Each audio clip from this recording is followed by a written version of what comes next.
É um prazer muito grande nós estarmos outra vez juntos aqui nessa reunião que acontece entre eu e você e milhares de outros que se tornam cada um você individualizado nesse vínculo que para mim, para o meu coração, para a minha mente, para a minha imaginação é composto de milhares de pessoas. Mas eu sei que aqui, olho no olho, somos eu e você que estamos falando.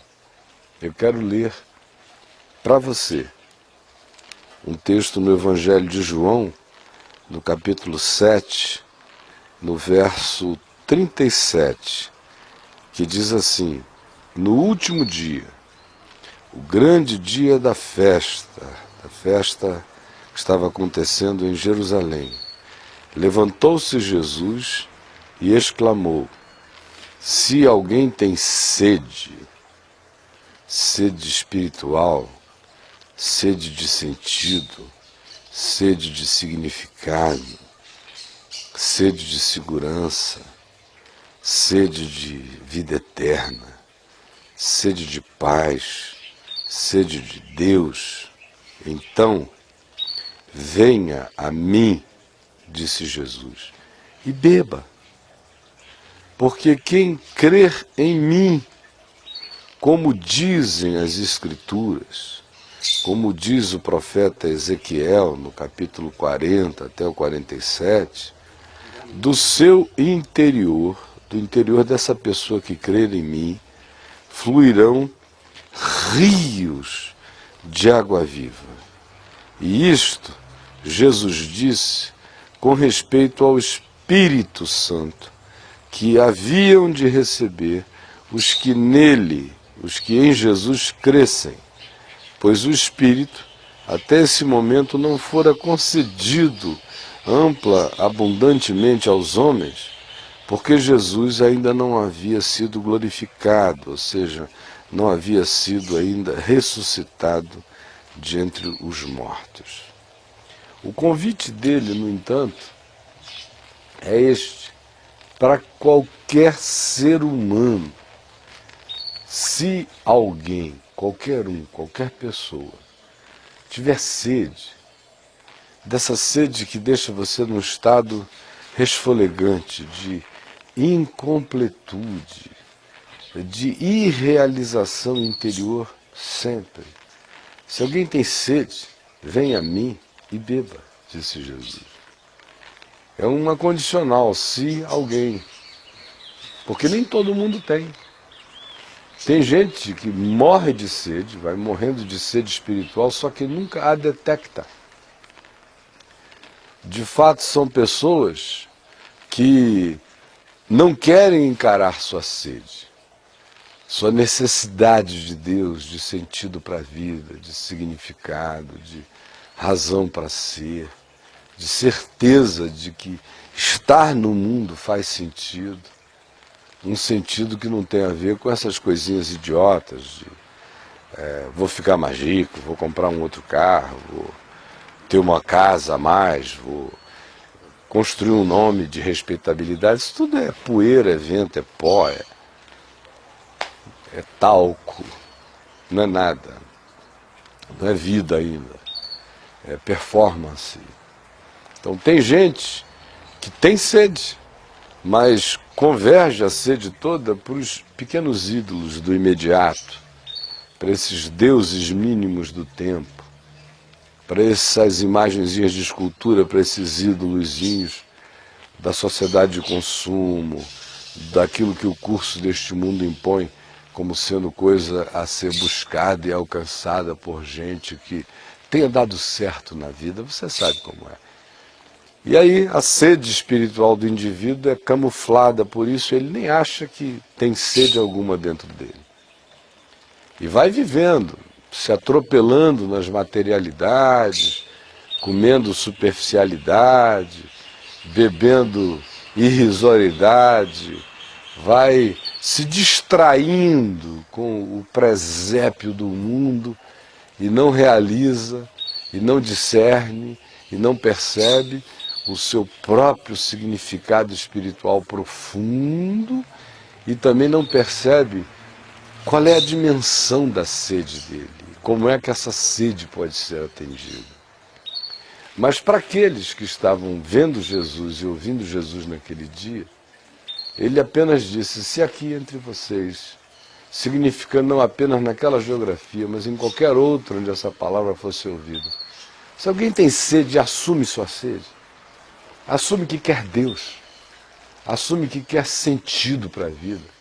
Assume que quer que cada dia seja um dia não de casualidades, não de banalidade, não de existência vivida de maneira irreflexiva, como se aquele ente vivente fosse apenas um acontecimento da casualidade da vida e não do sentido da vida.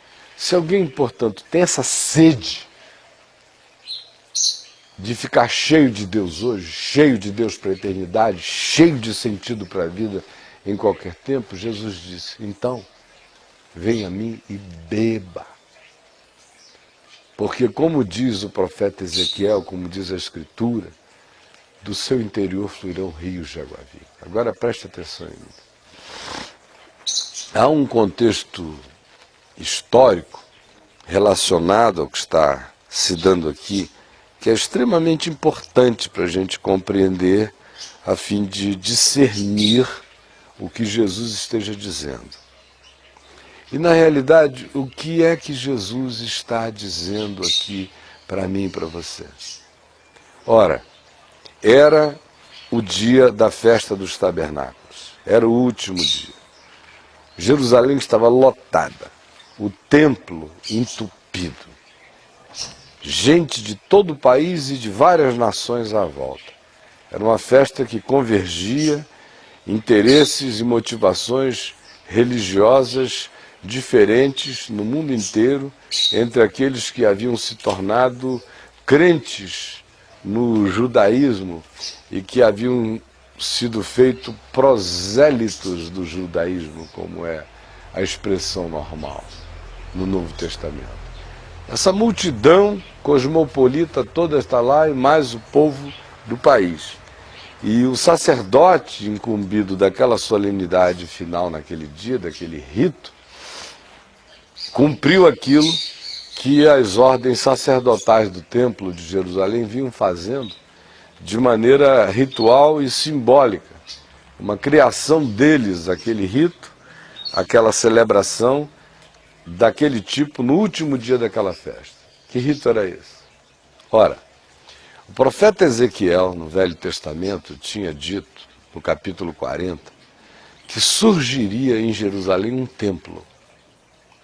E descreve minuciosamente esse templo, das medidas dele, das interioridades dele, das decorações dele, de tudo quanto a ele pudesse ser concernente. Está aqui descrito, se você abrir a Bíblia, em Ezequiel, que fica aqui no Velho Testamento, é um dos profetas maiores, e você lê no capítulo 40, vai ser até uma leitura pouco atraente, porque das medições do templo, parece uma descrição para um mestre de obra executar. O fato é que ao final dessa descrição, que é longa, se diz que uma vez que aquele templo estivesse pronto, do interior do templo, do altar interno do templo, iria surgir o derrame abundante, iria surgir uma fonte de água viva, que iria escorrer do altar do templo. Tudo natural, iria simplesmente brotar de debaixo, escorrer e alagar o templo todo e sairia descendo por Jerusalém, cairia no ribeiro de Cedron, iria descendo, margeando o caminho de Jericó, passando pelos vales todos do deserto da Judéia, descendo até a planície de Jericó, que ficaria completamente transformada como um oásis, e dali seguindo seu caminho, entrando no Rio Jordão, e as águas engrossariam o fluxo do Jordão até que o Jordão entrasse no Mar Morto, e o Mar Morto, que é morto, tornar-se-ia completamente fértil e abundante, de enxames imensos de peixe, e uma vida natural toda se constituiria no interior do Mar Morto, que é morto assim por causa da extrema salinidade, por causa de um evento cataclísmico no passado, que acumulou ali uma quantidade enorme de sal e de outros materiais, e a água do Jordão que cai dentro daquela poça imensa que é o Mar Morto, cai simplesmente para morrer, para cair em esterilidade total, porque com aquela quantidade de sal não existe possibilidade de nenhum tipo de vida aproveitável por nós do ponto de vista alimentar, venha a poder crescer e sobreviver ali. Ou seja, essa é a história do Velho Testamento. Essa água iria brotar do altar interior do templo. Aonde ela passasse, tudo iria revivendo. O deserto da Judéia iria se transformar num pomar. As campinas de Jericó num pomar. O Mar Morto, que é morto, iria se transformar num lugar cheio de peixe. É o rio da vida. Nos desertos da existência, nas impossibilidades da vida, onde ele chega, muda tudo. Aí Jesus disse, no último dia da festa, olha, vocês estão cumprindo esse rito aí, o sacerdote sai daqui com um cântaro, uma ânfora de ouro na mão, e aí ele desce, sai do templo, vai até o tanque de Siloé, lá embaixo, uma descida meio íngreme.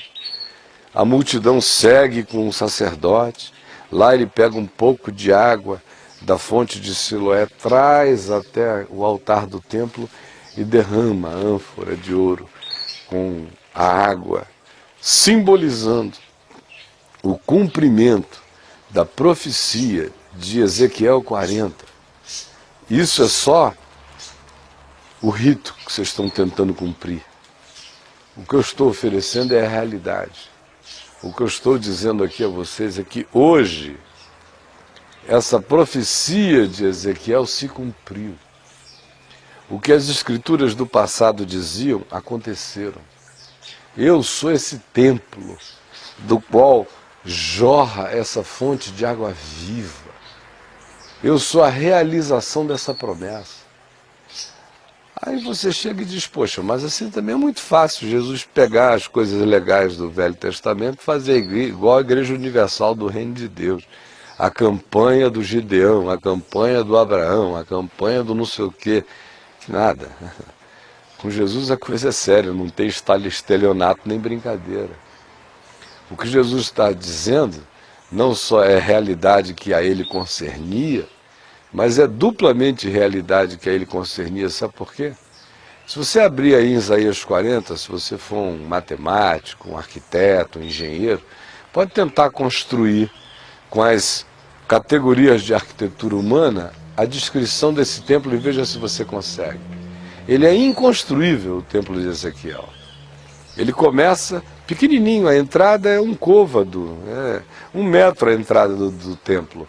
Aí você entra, as dimensões, constrói um cubículo dentro. Uma vez que você entra nesse cubículo, estranhamente ele tem uma passagem que ele aumenta para uma outra dimensão interna. Aí ela é maior. Aí você entra nessa outra, ela dá acesso a uma outra que aumenta. E você vai entrando e ele vai crescendo para dentro, aqui como quem entrou numa caixinha e abriu uma outra porta e dentro dessa porta um salão.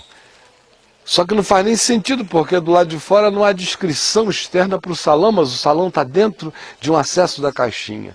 E aí você entra nesse salão que está dentro do acesso da caixinha e há acesso para uma outra coisa muito mais enorme. E à medida em que você vai entrando de acesso em acesso, de portal em portal, esse templo cresce para dentro, cresce para cima, cresce para o lado, mas do lado de fora ele é uma caixinha.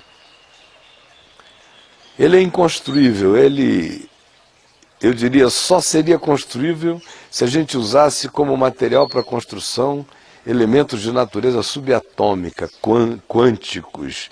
Aí daria para construir para dentro, mas para o lado de fora, nesse macro-universo, aquele templo é inconstruível. E foi feito inconstruível porque ele de fato significava algo que mão humana nenhuma consegue construir, que é o templo dos templos, o único santuário no qual Deus habita em plenitude, que é Jesus. Nele, em Jesus, habita corporalmente toda a plenitude da divindade.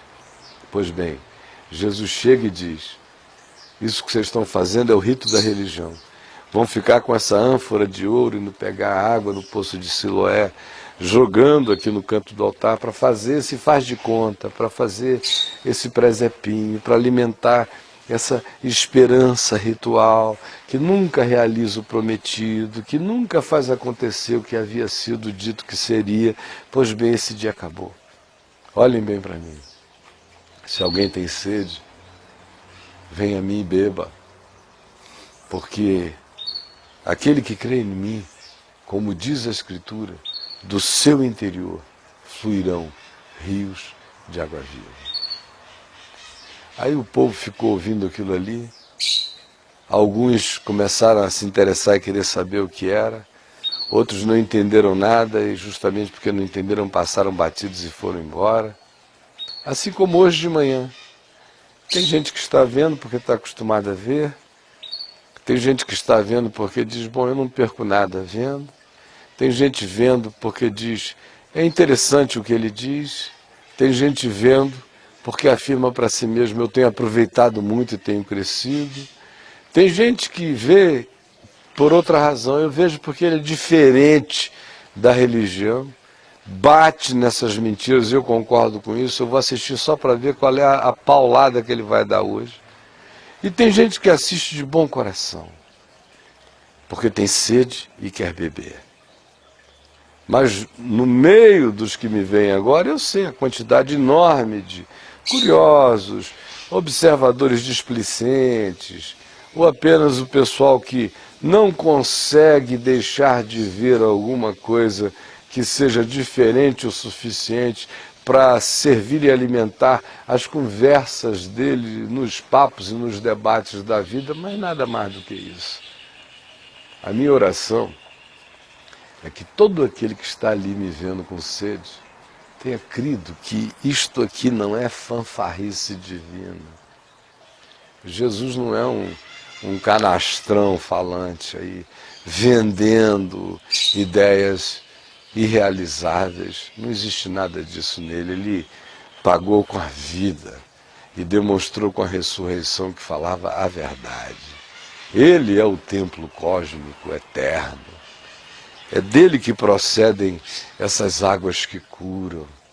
É dele que procede a fonte de vida que aonde passa regenera, restaura, refaz, recompõe. Procede dele essa graça que vaza e que vai mudando cenários interiores, vai operando milagres para dentro. Ora, assim como o cumprimento dessa profecia foi subjetivo, assim como baseava-se numa construção espiritual descrita em Ezequiel 40, que não pode ser construída por mãos humanas porque cresce para dentro, é de uma natureza espiritual, no mundo observável por nós, no máximo seria uma construção de natureza quântica, para poder crescer naquelas dimensões, não nas macrodimensões, nas microdimensões, para lá de dentro. Essa descrição aqui que está sendo feita, Jesus diz, eu sou o cumprimento total dela. E se vocês ficarem brincando de religião, vocês vão ficar só com esse rito, que não mata a sede de ninguém. Vocês vão voltar festa após festa, ano após ano, cumprir os mesmos ritos, andar nas mesmas profissões, voltar para casa vazios, sadios e sedentos. Religião não enche o coração de ninguém, ela dá apenas alívios psicológicos. Ela é anestésico de pequenas temporadas, de pequenos momentos, mas não resolve a questão interior de nenhum ser humano. Aí Jesus disse, olha, chega de ficar indo e vindo, fazendo um caminho para o lado de fora. Essas soluções são todas internas, os milagres acontecem todos lá de dentro. Então, se alguém tem sede, sede de Deus, sede de vida, sede de eternidade, sede de paz, sede de alegria que não se alimente do engano, mas da verdade, venha a mim e beba. Coma de mim, beba de mim, sorva de mim, aproveite de mim, me incorpore, me tenha para dentro, me leve para dentro, porque aí do interior dessa pessoa que fizer essa viagem, fluirão rios de água viva eternamente, saltarão para a eternidade. Essa pessoa vai virar um chafariz vivo de mim, um chafariz de mim no mundo, chafariz meu no mundo. É assim que será. E é assim que é.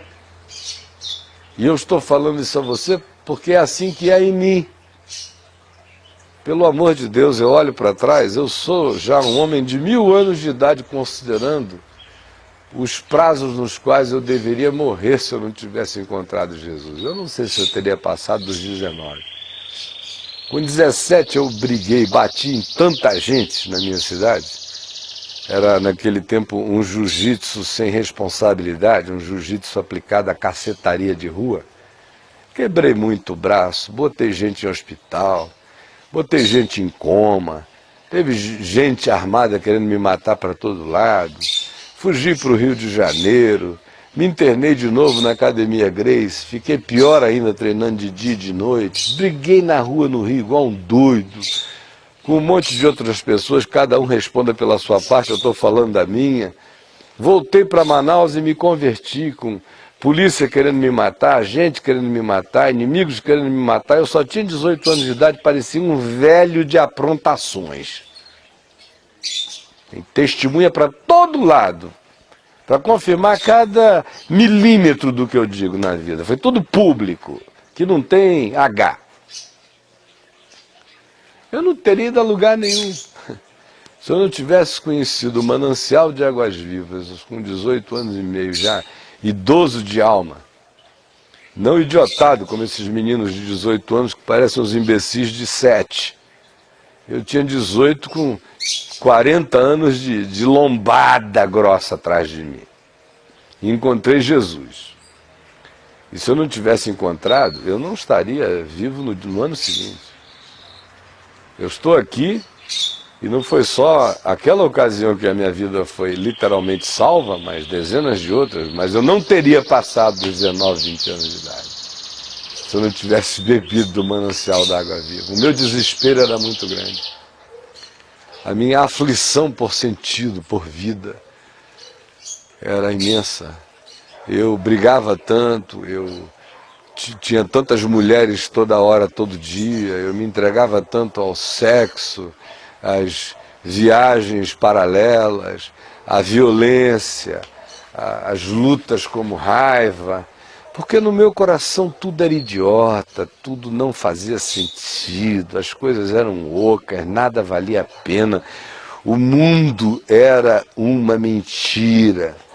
E a melhor maneira de tratar aquela mentira era no cacete e no total desvalor pela minha própria vida, porque nada fazia sentido. Na realidade, eu tinha uma sede imensa. Tão grande foi essa sede, era essa sede, que no dia que a primeira gota de água viva de Jesus caiu aqui, nos meus lábios espirituais, que eu provei, eu disse, era só isso que eu buscava, era só isso que eu queria, não quero nada mais do que isso na vida, essa é a fonte que eu almejava. E aí eu me tornei, foi um chafariz disso, que brota daqui, que vaza daqui, que não só me cura internamente, que vaza do mais interior do meu ser, do santo dos santos, do meu espírito, do meu altar interior, e aonde vai passando em mim, vai me curando. No curso desses 40 anos, praticamente, em que eu venho anunciando o Evangelho com a minha vida e com a minha voz, essa fonte de água viva não para o seu percurso.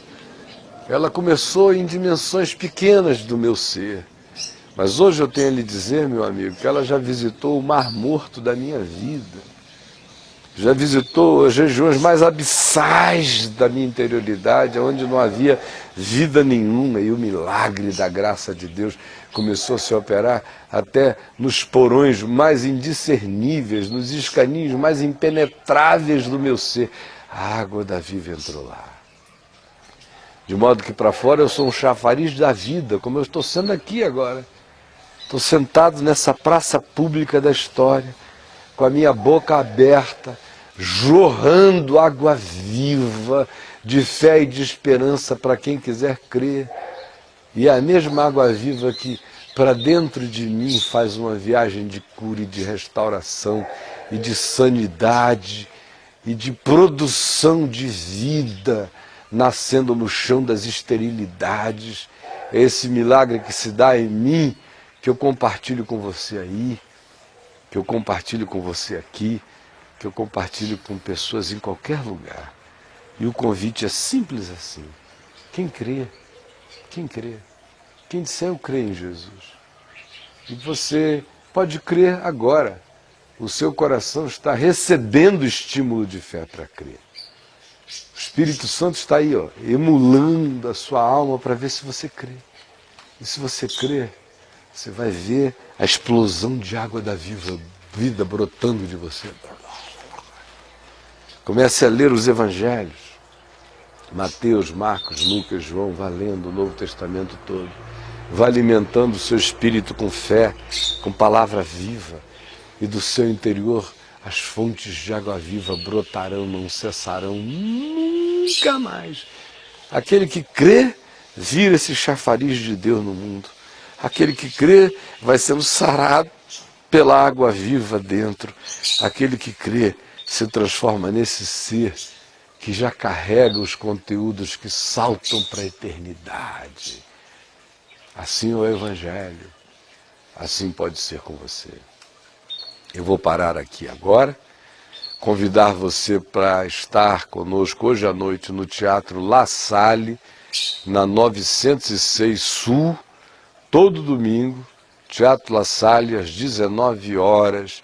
Eu convido você para estar presente hoje, você que me vê no dia de hoje em Brasília. Você que me vê em outros lugares, vá ao meu site, vá ao www.caiofabio.com, receba informações sobre todos os grupos do Caminho da Graça distribuídos pelo Brasil inteiro e por muitos países do mundo. E você fica sabendo onde tem um pertinho de você. E por último, eu quero convidar você para vir a Israel comigo.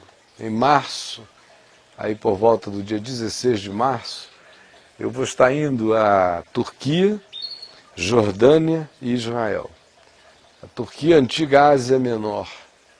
Boa parte dos mais significativos eventos da história da humanidade ocidental aconteceram na Turquia, na Ásia Menor. Em camadas e camadas arqueológicas e histórias das civilizações mais interessantes que o mundo já produziu. E também é o contexto do Novo Testamento todo, nós vamos estar lá. Eu quero que você venha, entre no meu site, o endereço está aparecendo, lá você vai ver o blog da viagem, a informação, você abre aquele link, lê, tem um blogzinho lá, você clica, você passa para dentro dele, tem todas as informações. Eu convido você, seu marido, sua esposa, venha com a família, venha com a sua mãezinha, vai ser maravilhoso, tá bom? Então não esqueça, logo mais, Teatro La Salle, 19 horas, 906 Sul, e não deixe de visitar meu site, as informações e imagens já vêm aparecendo no curso do programa. Eu fico por aqui, vejo você, sabe quando? Quem sabe todo dia. Se você descobrir o caminho do site da VMV TV, a gente se encontra o dia inteiro. Se não, até domingo que vem, com a graça de Deus. Tchau, tchau. Bye, bye.